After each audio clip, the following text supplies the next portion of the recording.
Dean, welcome to the show. I'm so happy to have you here. So good to be here. Oh, and I had the pleasure of meeting you. I guess it was 2 weeks ago in Phoenix, something like that. We did. It was great to meet you. It just happened to turn out to be a beautiful night. We had great people around. So this is great to be together again. It was such an amazing thing. And I have to say, so my first career was in Hollywood. I was an agent and I was dating the head of a movie studio. So I got to do all the Oscars and hang out with celebrities. And I got disappointed so often because I'd meet a famous person and the reality of who they were versus who I thought they were. Yeah. Was oh, well, that's kind of a bummer. You just went kind of down in my book. And it was so nice to meet you and your team and have the real life experience match what I have perceived for you for years online. So just thank you for having integrity and walking the talk and really caring about the work that you do. Oh, thanks for those kind words. And I want to tell you, for what you do and getting to know more about you, it's what the world needs now more than ever. And I want to share with you, if you're here today, you follow Christine, you listen to Christine, I know one thing we have in common. We could come from different backgrounds. I'm a man, you might be a woman, different ages, different religions. But the one thing is, you're meant for something different or more than you're currently doing. And sometimes we're scared to take that step, or too much stuff online on how to do something in 3 minutes. There's so much confusion. There's so much noise. And sometimes when our uncertainty is just a little bit high, we freeze. And we've all been there. So I just want to congratulate you, if that's the right word, for being here and listening to something like this, because we all need a spark. We all need something to feel disturbed with inaction, to move towards. And that's what listening to a podcast like this, but being a community like this can get you to that point one day where you stop thinking about it. And there's the day you just pull the trigger. There's the day you move forward. There's the day you say no to the thing you've needed to say no to, or the day you say yes, or maybe rather than just waiting. So maybe this will be the interview that prompts you to the action that you need to take. Yeah, I think it will be for so many people. And what I also hope from this conversation is that people will feel really heard and understood and not alone. Because I know in my own life, there's so often there's times where I felt like I was the only one struggling with someone. And the limitations that were either self-imposed or I felt imposed upon me were unique to me. And what I love about this community is that people are able to see themselves. In addition to these interviews, I coach people live on the air. And so it's oh, wow, seeing the insides of someone else's mind and heart. It's oh, wow, I'm not alone. One of the things we talk about on this show is something that I call compensatory strategies. And they come from mostly childhood, of where there was a time when we didn't feel enough, we didn't feel like we belong, we didn't feel safe. And so our survival instinct combined with our ego came up with some way to belong, to be successful, to be validated. So I'll give you mine, for example. So I was teased, bullied, didn't fit in, late bloomer, all that stuff. And so I thought, okay, I don't belong. People don't like me. I also had a lot of physical issues, put on Prozac when I was 11. So had the I'm broken story. And the way I compensated was I'm just going to be an achiever. I'm just going to be successful. I'm just going to be smart.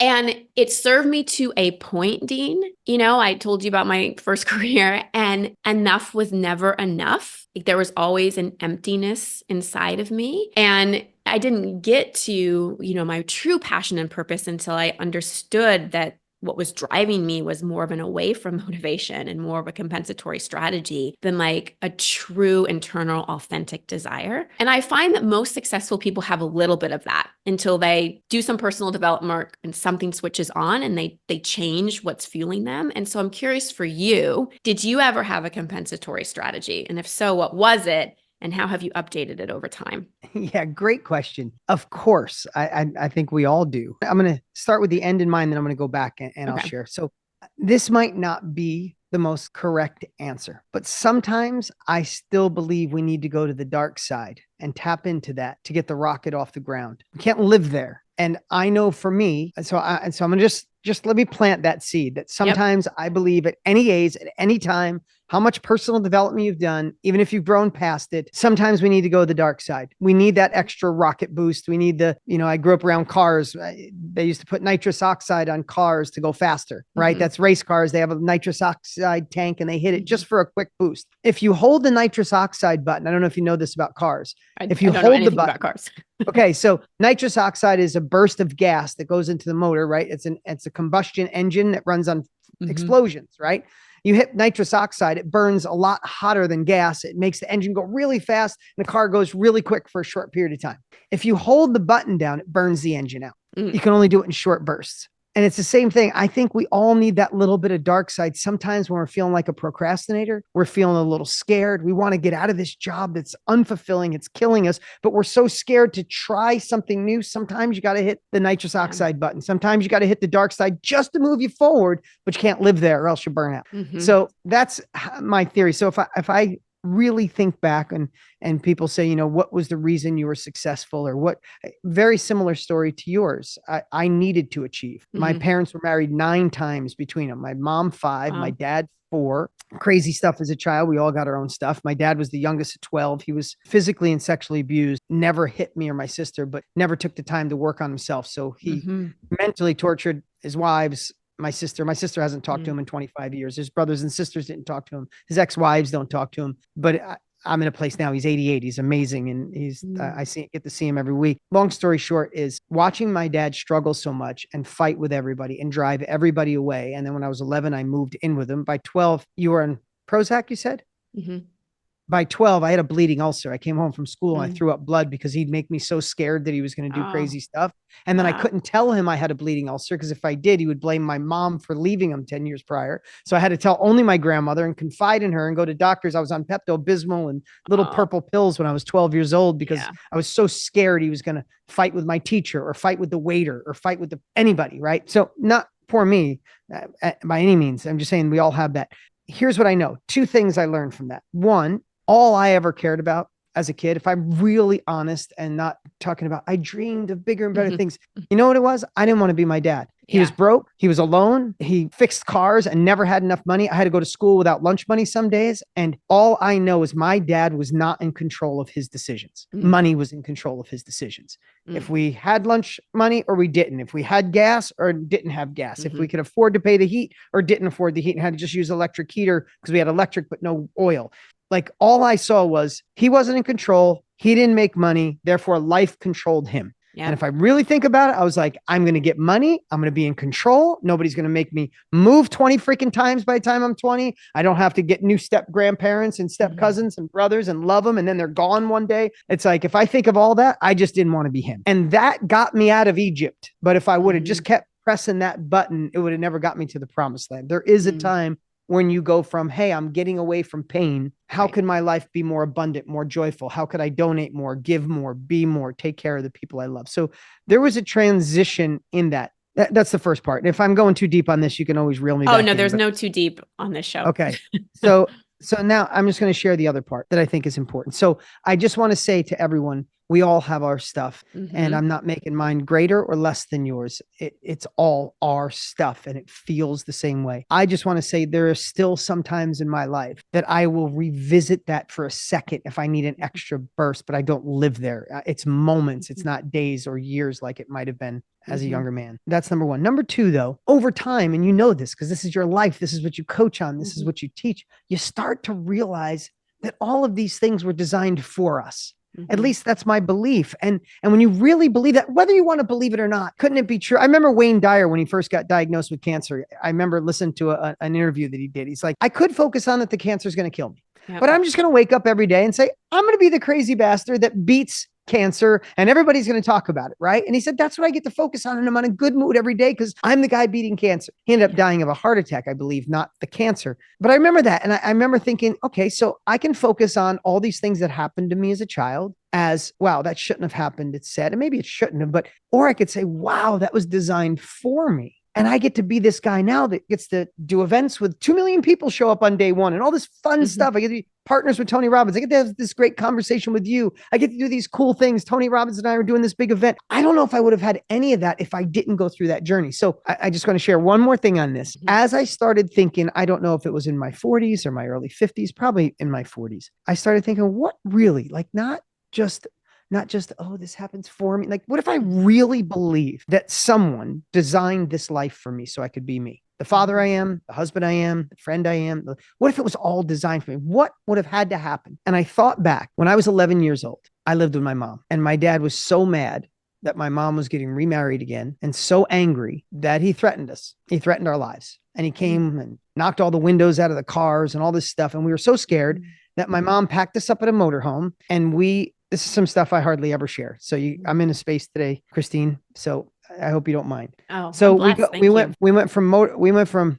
took our motorhome, went from campground to campground for about 3 weeks. Mhm. And as a kid, I got to sleep in a tent and fish in the ponds close. And my sister and I were having fun, but we were scared. We were running so my dad couldn't find us. So one day, me and my sister walked downtown and I called my dad. It was a payphone. That's how old I am. Put a quarter in a payphone. I called my dad, and she's the only one that knew this up until a few years ago.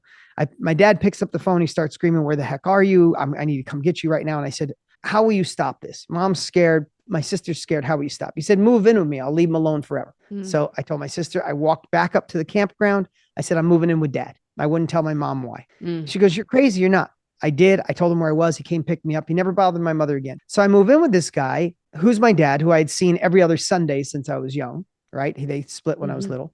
I move in with him, and it was complete chaos. It was insanity. And the other side of the insanity was the most amazing dad who taught me how to drive, taught me how to fish, let me drive to school when I was 14 years old, right? Let me do whatever I want. Like, he taught me how to be a man. He taught me work ethic, and simultaneously the guy that gave me a bleeding ulcer. Why am I sharing all this? When I started looking through the lens of this, what I realized when I first moved in, Christine, this guy would just flip off the handle at some things. And I'd be in this state. By the time I was 14, I could feel my father's emotions. Yeah. I knew when he was going down the wrong path. And I knew how to, through compassion, through empathy, I knew how to shift him to get him in his heart and be the dad that I love, not the dad that made me scared. And I believe when I started looking through the lens that life happens for me, not to me, I said, that's why it happened. Because now I believe I can stand in front of an audience of 40,000 people. And I thought I was going to train this, but I could feel what they need. I throw away the slides and I get the only standing ovation for 15 minutes that I'm almost embarrassed that people are applauding and screaming so much. And there's a 2-mile line waiting to hope to say hi to me when I'm leaving. I'm not saying that to brag. And it's not even a presentation I ever thought before. I think my gift of having to put my dad in a good state gives me the ability to read what people need and feel their emotions and just speak from the heart and be real. When you start looking through that lens, then each of those things, like, oh, that's why that happened. And it just starts compounding to now I'm grateful for every bit of it. That was a long answer to a short question, but I figured I'd tell you the whole thing. I love that answer. Thank you so much for sharing all that. And this is amazing because I'm an empath and an HSP. We have so many empaths that listen to the show. And a common theme with empaths is that there was some degree of abuse in childhood. And it can be debilitating in some level because, again, we're not here to throw a pity party or feel sorry for anyone because sympathy actually isn't love, it's judgment. And we're just being really real about the fact that being abused as a kid is hard. Like, having to internalize all those feelings to the point where you have a bleeding ulcer, like, that's hard. And so for the people that may just feel like, they can see, all right, my childhood happened for me, but they just can't seem to overcome the fear of like putting themselves out there and feeling so much again. So they'd rather just stay in like a safe place because feeling too much and possibly having rejection and judgment and all those things just feels overwhelming. What would you say to those people? So again, and I might have really simple approaches, and you've helped people probably go beyond some of this. And maybe this is just like the guy in me being too pragmatic. I think pragmatic is good. But I think, of course, I've been there. I went through a divorce. I'm not an advocate of divorce in any means. I never thought I would because my parents went so many, but through so many, I did. And when I went through that divorce, I had some things that I had to deal with from my past and all that stuff. But when I get scared like that of putting myself out there, being in another relationship, 2 more children with my current wife, who I love more, like, thank God all those things happen. I'm married to the love of my life, and my prior wife is doing fantastic. My kids are thriving. I feel completely blessed. When I get in those spots to how could you let love happen again, or is a shell around your heart, or you have a business and it fails, or you tried to do your own thing and you got stabbed so hard that you ran back to a job that you don't like, but now you're feeling at least it's safe. And it just, those extremes scare you. I truly think of something so simple. I think at 90 years old, 95 years old, I'm in my deathbed. I had a good life. My kids and family are standing around and they're talking about. I know this might sound crazy, but I literally think of this. Do I want them to say, I'm so glad my dad played it safe. He had that relationship and he got burned, and I'm glad he stayed alone his whole life. Or, he's going to start his own business because she was such a dreamer. My mom was such an innovator, but she was a little scared of putting herself out there. Her friends might have judged her. And what if she tried and failed and it would hurt again? again. So I'm glad my mom played small her whole life. Bullshit. Excuse my language. Like I think of those things. I want my kids to go, my dad was one crazy SOB. Like that guy went through hell as a kid. You'd think he wouldn't try, but he did. Like I think of stuff like that to really put yourself in that state, not just a quick vision. What do you want the people you love to say about you? That you played small, that you let your past dictate your future. I know there's way deeper emotions attached to things like this, but sometimes it's almost like the Nike symbol. You just got to do it. You just got to say, hey, if I leave my life the way it is, I can predict my future. Next year will be like last year. I will still think about it. I will still want it. I'll be listening to podcasts. I'll get off inspired, but then I won't do shit. And then I'll live my life the way it is. And then I'll realize that a whole year went by and then 5 years went by. I think about all that. And I know what the conversation I want my kids to have, even when I'm uncomfortable, even when I'm scared. And I still have, you probably see this more than ever. I feel beyond blessed for the things I've been able to accomplish. I read Matthew McConaughey's book, Green Lights. I don't know if you read it. I love that book. Yeah. I got done reading it. I'm like, oh my God, the world needs more McConaughey. This guy's so good.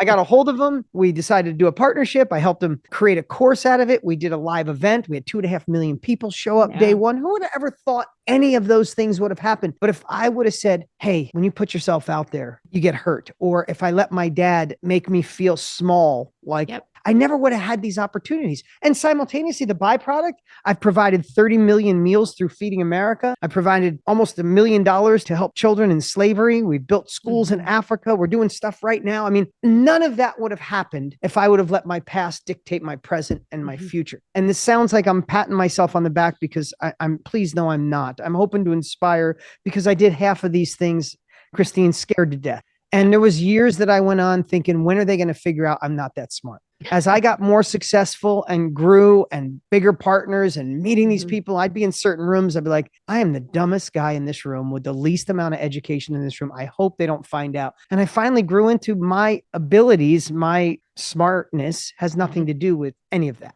So anyway, I hope that helps without sounding like I'm just self-promoting. No, it so helps. And it reminds me of a quote. I think it's from Michael Beckwith, who says, pain pushes until vision pulls. And everything you shared. So good. I love that. Yeah, pain pushes until vision pulls. And what I love about that very pragmatic exercise you gave us about thinking 90 years old or 80, however old, and thinking, what do I want my kids to say about me? Or what do I want people around? Or what do I want to be thinking about my life, at that point? What that does is that actually moves us into the future, and it gives us something to create with our mind instead of being more in our subconscious and just relying on our own program, because we look through the lens of our programming until we take off those glasses and put on something else. So what I love about this and what I want everybody to practice is just putting on a new pair of glasses, putting on a new lens. And instead of like looking at your past as a predictor of what's going to happen, think about what you want to think about your life at 90 years old and work backwards and go, okay, like what would need to happen for that to happen? And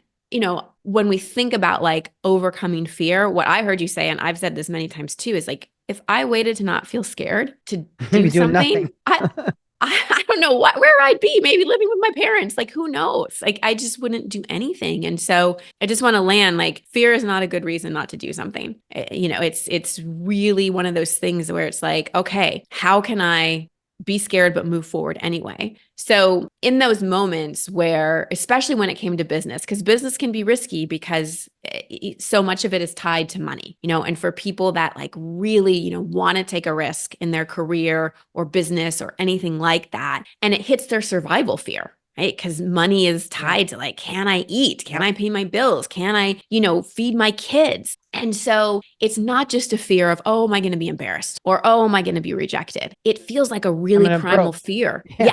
Exactly. So with that more primal fear, especially around money, can you speak to that a little bit about what's really helped you move through that? Maybe it's the same thing. Maybe it's the same answer. Yeah, a couple of things. It's a silly analogy, but when's the last time you thought about the oxygen in this room, in your room you're in?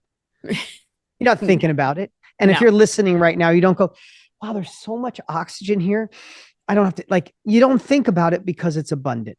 But if someone put their hands around your neck and squeezed, it'd be the only thing you think of. People have a weird relationship with money. Like, I don't want it. I don't want to need it. But simultaneously, God, my life is so out of control because I don't have enough of it. Think about if someone choked you, you'd think about oxygen. For me, when you don't have the money you want to make, or making it in a way that fills your heart, it dominates your thoughts more than people realize. It dominates where you're going to send your kids to school or not. It dominates simple things like vacation, but it also dominates that you can't live and control your own calendar. You can't make decisions that you wish you could. And when I tell people that, it's like, think about how many times during the day are you thinking about something because you're lacking freedom, control of your calendar, or the income to handle those. And when I've asked people when they say, no, I don't care about money, it's always 100% of the hands like, oh my God, I think about it 10 hours a day, 4 hours a day, 3 hours a day. Mm-hmm. So for me, when I think about that is if I'm being choked, if there's not enough oxygen in this room, I'm going to do everything in my power to take uncomfortable action to get the hands off my throat and allow more oxygen in. Mm-hmm. And when I think about that, maybe it's a silly analogy, but it's mine. This is what drives me. If what you're currently doing has you choked, you have to explore and try something else. You have to see what's out there. A couple of things. In today's world, you don't have to throw away what you're doing and start fresh and go, oh my God, I hope this works. If it's not, I'm going broke. I'm going to lose my house. You have opportunities. And this is the order I would share. Please keep me on track if my ADD kicks in here, Christine. This is the order I would say. Number one, make a not to-do list today, not this week, not this month. Today, make a not to-do list. There are things that you do on a regular basis that don't serve you. They don't serve a bigger, better version of you. They don't serve God or your maker. They don't serve your family. They're just things you do. Some out of habit, some scrolling on your internet, some hanging out with friends that make you feel bad about yourself. There are things you do, I promise you, if you look through the lens of what must I stop doing, what can I delegate, and what can I automate? Those three things. Can I stop doing, eliminate, automate, or delegate? There are some things you can't. Spend time with your 2-year-old, spend time with significant others. You're not going to change those. But I guarantee that there is 3 to 7 hours a week that you are utilizing right now on stupid stuff that doesn't serve you.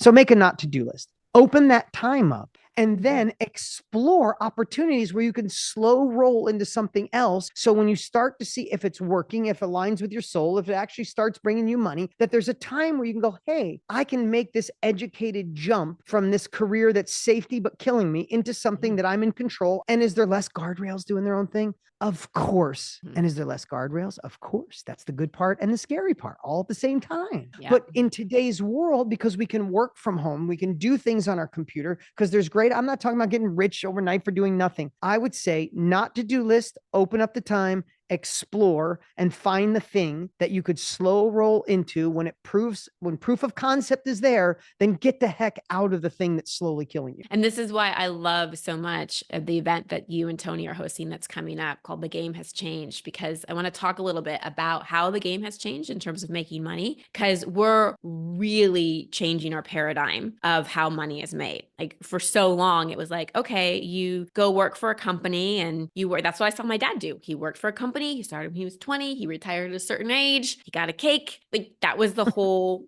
thing. And even, I went to high school and college in the 90s, and it was still like, get a job, follow this order of things. And it's changing so much. That isn't the way to do it necessarily. And so much possibility is opening up. And we're realizing that we don't have to have golden handcuffs, that we don't have to get our safety and security from this paycheck, from this external person where we're making money for someone else's bottom line. So you've been in this business for 30 years. I'd love for you to talk a little bit about how you've seen it shift and what you're seeing is possible for people now and like the opportunities that are there. Yeah, for sure. We're excited. And we call it The Game Has Changed because it really has. I've been in almost 30. Tony, my partner, has been in for 45 years. In the last 6 months, literally 6 months, have just opened up the opportunity for people to go so much faster in an elegant way. I'm not talking about fast to get rich for doing nothing. I really want to stress that because that's not what this 3-day event is about. This 3-day event is about showing you where the world has changed. And when you say the game has changed, I'm going to say it on 2 levels. And I'll talk about the industry in case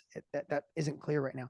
The game has changed, I believe, just what you said. We used to think, oh, I have to sacrifice in order to have a good home life. I think we're at a place where the game has changed, where you can have work-life integration. You enjoy what you do so much, you don't even know when work ends. And I know this happens with you. Whereas work ends and life begins, there's a crossover, and that's okay. How many people say, I separate life and business? BS. You do not. You take it home, especially if you hate what you do. Like you're going home ready to kick the dog. Like, I don't mean you actually kick the dog, but you know what I mean? You're frustrated. You're unhappy. Yeah. Yeah. So I think we're at a place where we can truly have work-life integration. And as one of the speakers that you guys will meet on day 3, Nicole, she said, finally, I can do something from home. She teaches, this is a segue into what I'm sharing, what we're going to do for these 3 days. She teaches women how to garden at home. She was in corporate America, not seeing her kids. COVID happened, didn't know what to do. She loves gardening. Now she gardens in her backyard while her kids are there. And she's got an incredibly thriving business teaching women all around the world how to garden from home. Aesthetically looks beautiful. She's having, my wife follows her, like amazing. On day 1, you're going to meet someone named Terry, who was a high school teacher. She said she used to cry in the bathroom because the kids were mean and it changed and she didn't know where her boundaries were anymore. And she shifted it and started teaching. She also invested on the side. Like she did really good with investing her money. So she went all in on learning how to safely invest for women. And now she quit the high school job and she's teaching women from wherever she travels to how to smartly invest their money based on all the trainings that she had done. Right. Yeah. So what we're talking about is, and you could call it the self-education industry, the knowledge industry, the coaching industry, the course industry, the influencer industry. But really what it is we are in a place where every single person, everybody listening right now, you have a life experience. You know this because you work with Christine. You have a life experience. You have a skill from a business, skill from a career, or you have a passion that you've learned that someone else is just starting off. And you have the opportunity to collapse their time it takes to get from where they are to where they want to be. Again, whether that's creating a course or being a coach or having a woman's mastermind or a workshop or creating a book or doing a podcast. And what Tony and I, we've been doing this for 70 plus years. We decided 5 years ago, why don't we pull back the curtain and show people how selling or monetizing your life experience can be the most rewarding thing that exists. You know it because you've been in it for so long. To get people to have results faster and quicker. It's not a job. It's not a career. It's not even a business. It's this purpose-driven impact that has no glass ceiling. That's what Nicole said about, she goes, I'm at home now teaching women to garden and I have no glass ceiling. I've never used that terminology, but she must have felt that in her corporate world, right? So what we're going to do over these 3 days is if you are investigating, curious about doing your own thing, or you've been dabbling as a coach and it's time to take this to another level, we want to show you how the game has changed and show you how with technology and one step ahead innovation that you could just go a lot faster and quicker than any other time in history. Christine, you've been doing this a long time too. I mean, things have changed so much recently. So much. And technology can get so complicated. So when you can reduce the complexity, give people a shortcut and the proven path on how to do this, everything changes. So real quick, day one, we're going to teach people how to identify what they should be sharing, how to name it, how to decide what your delivery system is it coaching or courses or a workshop or a membership? And we're going to teach them how to lay out their first product and name it. We can do all of that in about 2.5 hours. And then my partner, Tony Robbins, will come on and talk about limiting beliefs. I think that guy does it better than any human alive. I love watching him crush all beliefs. So that's day 1. Day 2, we're going to break that belief because if you figure out what to sell, who to sell, and so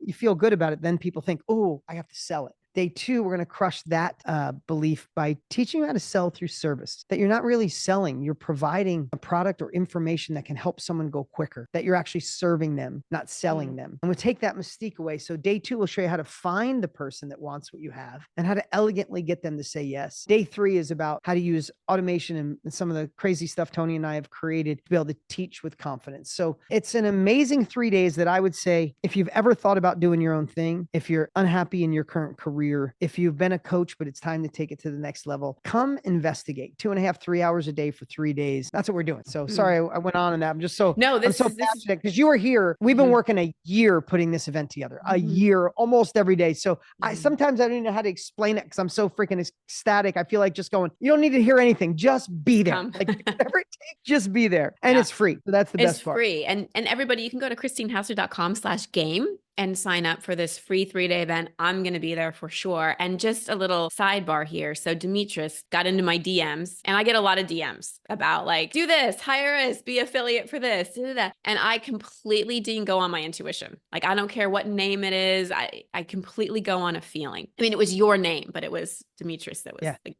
And I was like, I want to respond. Like, I want to learn more. I'm a yes to this. And I didn't know why. And I called my team and we had calls and we're like, yeah, we're yes. And then I said, I want to go to Phoenix. Like, I just kept feeling a yes. And then you said something, you said many things, but you said something in Phoenix where I was like, oh my gosh, this guy's he's on the same wavelength in terms of like, at least this is my interpretation of what I'm feeling in the industry right now and with people. One of my pet peeves, Dean, about this industry is it can be so aspirational at times without giving people the like, this is how you do it. Like, Yep. not just see my life and like, isn't this amazing? And you can have this too if you buy my $97 course. There's not enough. Here's exactly how you do it. And you said something, and like, I don't know if you remember saying this, but you can say it better than I am, about how people don't want to like get on the Titanic and see their fancy room and, have their hors d'oeuvres. They're looking for the lifeboats now. They're like, this is real. I want to do this. Like, give me the freaking lifeboat. So can you speak a little bit to Yeah. maybe some of your frustrations in terms of what's out there in the how to and like how you're solving that problem? So this is not just an aspirational thing. This is actually like giving people the how to here. You and I could have a conversation for a long time just about this. So there's frustration on a lot of levels. 78% of people who get a college degree right now don't use it. And they feel that it's antiquated and they feel like they're starting over after they get a degree. Out of 22% of people who use their degree, 60% dislike the job they're in. So school is not delivering what it says it's supposed to. And people are trying to find their way. And then people go online and there's 6,000 people telling you how to get wealthy, how to get rich, 6 figures in 6 weeks. And then you get confused, like, where the hell do I go there? It's like, if school's not going to do it, if I can't find someone I trust online, then what? I'll stick with the career, the life that I'm not happy with. That is one of Tony and I's biggest drivers at this phase of our life. This is mission driven at this phase. And I think maybe you got to see that when you were here. We don't need to do this anymore. We can't wait to do this because we don't provide a magical money machine. We provide a real step-by-step process on how to identify each piece along the way. So you can go, I'm not sure I can do that. Oh, wait, I can. Oh, that's next. What's next? What's next? What's next? And I think that approach has allowed us to impact hundreds of thousands of people from 140 countries. And we just looked the other day, we are 62% female. Are the people who follow us that at this event will be over 62 to 65% women. Because I think it's this time in history where women are realizing even more that they don't have to settle, that there is opportunity. And I just want to say that the whole Titanic story that I shared, if I was selling you tickets on the maiden voyage of the Titanic, that's how most marketers market to us. It's the greatest ship with the greatest pillows and the food is 5-star and it's the fastest ship that's ever done. It's all aspirational. But what happens when you hit the iceberg, right? The only thing people are thinking about is, am I going to have a lifeboat? Am I going to be okay? And I'm not trying to go to the dark side, but really to have a skill to realize that you can monetize your life experience. You don't have to pay inventory. You don't have to get a storefront. You don't have to start with employees. It's something that is so beyond valuable to someone who needs it, and you already own it. You just have to, you just don't know how to unlock it. You don't know how to turn it into an asset. You don't know how to make it valuable. And that's what we do. And when I think about a lifeboat, imagine having the ability to sell what you know, sell your life experience in an elegant way that people are excited to be in your mastermind, be in your workshop, get your course. That is a lifeboat for life. And what I think is when people realize, wait, this isn't a side hustle anymore. This isn't just a lifeboat. This can be my life. This could be the thing like Nicole or like Terry you'll meet on day one, or Wee, a woman from Singapore. You'll get to meet her at the event. She tried to be a coach, and the girl that was coaching her said, some people could be coaches, but you're too much of an introvert and you don't really have the look of a coach. And made this poor girl cry. And then she realized they were all wrong and she got to unlock it, and she's doing unbelievable right now. So I think if you're looking for a life preserver, if your mindset needs, I need a life preserver, I need a lifeboat first, then come see how this could be your lifeboat. But I promise you, once you get in the lifeboat, then you could go slowly towards putting a motor on it and making it a little bigger. And then all of a sudden, this is your boat. We're excited, and we're glad we get to do this. We're hoping to get over 750,000. We're shooting for 1 million people to register so we can really impact people all around the world. Well, and I think the impact is huge because it's not just taking your life experience and being able to monetize it and having the freedom, but it's breaking paradigms and it's breaking those limiting beliefs. True. And it's breaking the kind of limiting thinking that's keeping us all antiquated and old systems and paradigms that just aren't working. And that's what excites me about these kind of conversations. And also, I have a lot of respect for both you and Tony. You both, neither one of you need to work. Like, this is not, you're doing fine. And the fact that you're not doing some new fancy thing, you're actually taking everything you've learned in what, like 70 years combined experience, and being like, here, like, to me, that's legacy and that's impact and that's really service. So I'm excited. I got to have a little sneak preview of everything that's happening. And this is the fourth year or the third? Fifth. Fifth. Oh, I was way off. Yeah. So in the 4 previous years that you've done this, what has been like some of the biggest sort of blocks you've seen people be able to overcome by attending this event? I think the biggest one is I don't have anything valuable. Yeah. And I think after day one, we'll completely crush that. And I like to say this. If you could go back and spend a day with your 20-year-old self, how valuable would that be? I've asked hundreds of thousands of people. It's either one of 2 words, priceless or millions. If somebody's looking through a relationship, they'll put priceless. If they're thinking financial, they'll say millions. The fact of the matter is that's how valuable your life experience is to someone who's starting off where you once left off. Right? If you went through a divorce, and we have some amazing women helping others through divorce because they're on the other side of it and they found a way to do a conscious divorce. They found a way to do a child-centered divorce. And somebody starting off on day one of a divorce, scared, not knowing where to turn, and they don't feel like the therapist they're going to isn't aligned with it. They want to meet someone who's been where I am, was scared, had kids, and now is on the other side thriving. They're on day one. You're on you're year 3, year 5, you're on the other side. You can pull someone across that gap in their life so much quicker. And if that's learning how to sell, when you know how to sell because you're a year ahead, as long as you're a chapter, a year, a month, a book ahead of somebody, you get to pull them faster to the results they want. And it is beyond valuable. It's why this industry is exponentially growing. And one more thing I want to share is, remember this: we are drowning in information. This phone has allowed so much information, but we are starving for wisdom. We're starving for real capabilities. And that's what Tony and I help people do, is say, not just inspire.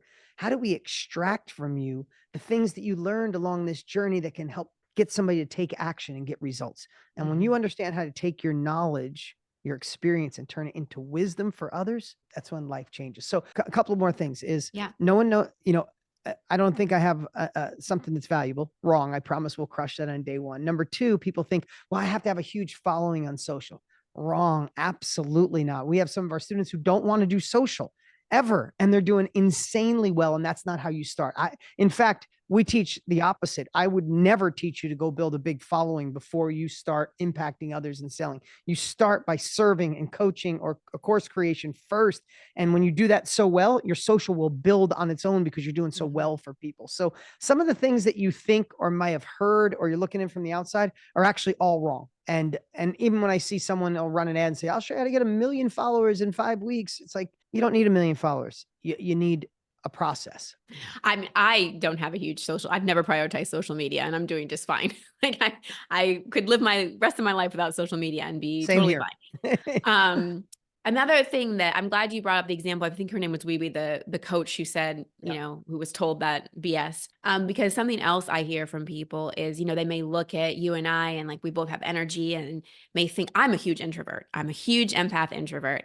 And they might think, well, I don't have the personality, or I don't have the look, or I'm too much of an introvert, or I'm too much of a hermit. What would you say to that person? I got to quote a friend of mine. His name is Trent Shelton. In fact, he'll speak on day 3. Trent, he's been a friend for quite some time, and he was an NFL football player. And him and his buddy got cut from a team at the same time. And he turned to drinking and trying to figure out how to get on another team. And his best friend commit suicide. And it shifted his life forever. And that was the day he stopped all of that and committed to creating a company called Rehab Time. And he started studying.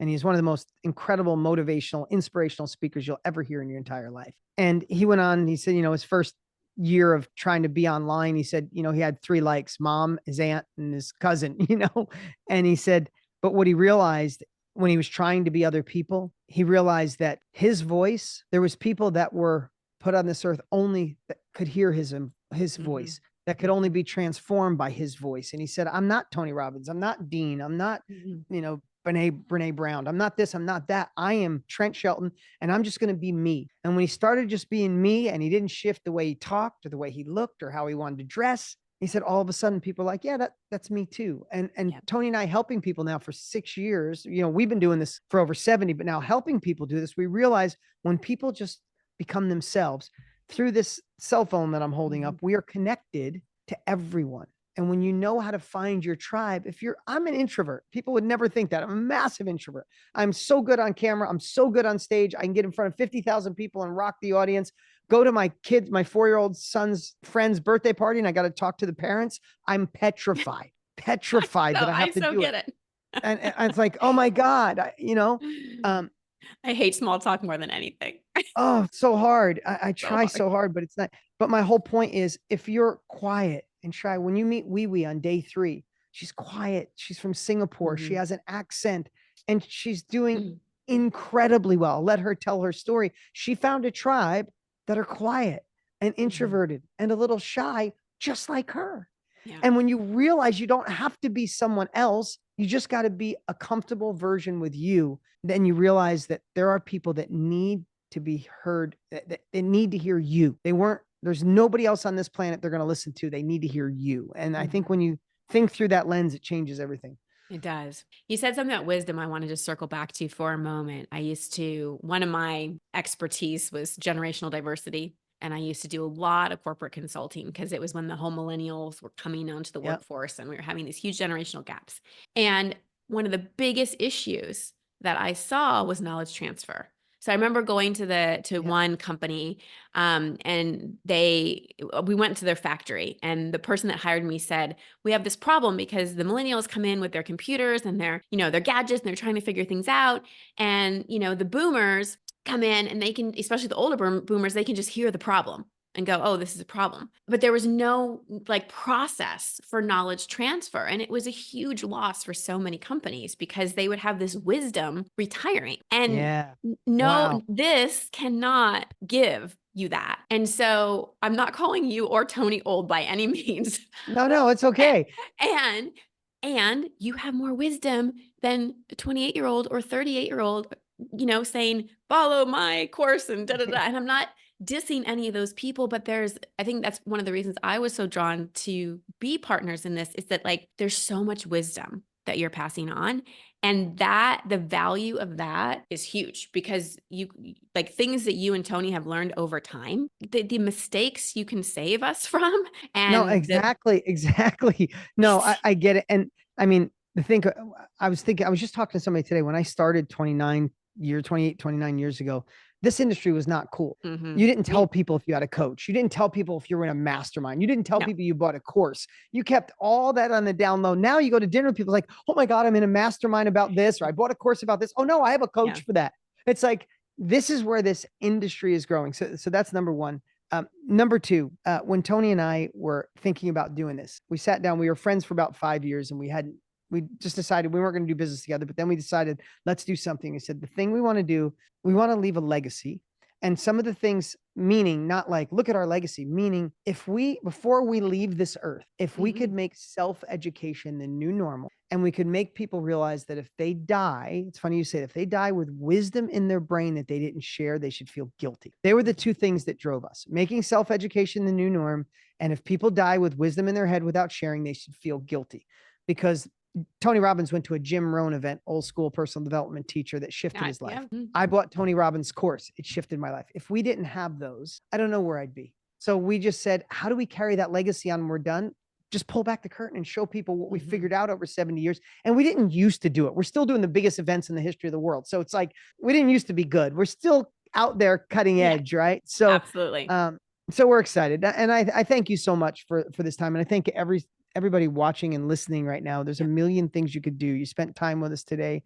Some of the things I went personal in my own life, I hope I didn't distract too much, but I would just say, I think it's so important and it's so relatable. So I appreciate that, because it's like, oh, wow, You're a real person too. We all Yeah. have our Yeah. stuff. So this event is coming up. I just want to stress it's not just for coaches. It's not just for people in the personal development space. Who is this for? You're a better Yeah. person to say No, that. I mean, really, and I hate to say it's for everybody, but it's for if you're unfulfilled in your current career or job or business and you want to investigate what's possible, come. Yeah. If you're a coach or thought about it and you're kind of just dabbling and you want to take it to another level, come. And if you have a business and you don't currently have an information product attached to your business to help compound either awareness or profits, you have to be there. So, again, it's 3 days.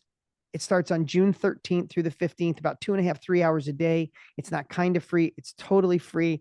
And I promise you, it's one of those things you don't want to miss. In fact, sometimes I tell Tony, we're talking about, I'm like, sometimes people register because it's free and like, oh, maybe I'll show up. I'm like, if pretend you paid $1,000 for this. Yeah. Like, go register, trick your mind that you paid $1,000, grab a pen, grab your journal, show up, and we can't wait to see you there. I'm going to be there because I want to learn from you guys. And I'm really excited to be there because there's always something to learn. And especially for somebody that's even like, I don't know if I have it in me or if I want to say, like, it's going to be so clarifying. So wherever you are in your business, come. Promise you're going to learn a lot from these guys, and I just thank you for sharing everything that you shared with us today, and just for your heart and your mission. And I think back to the story you told about that young guy, like, wow, he must feel so proud now just to see where you are. So thank you. Thank you, Christine. I And appreciate you.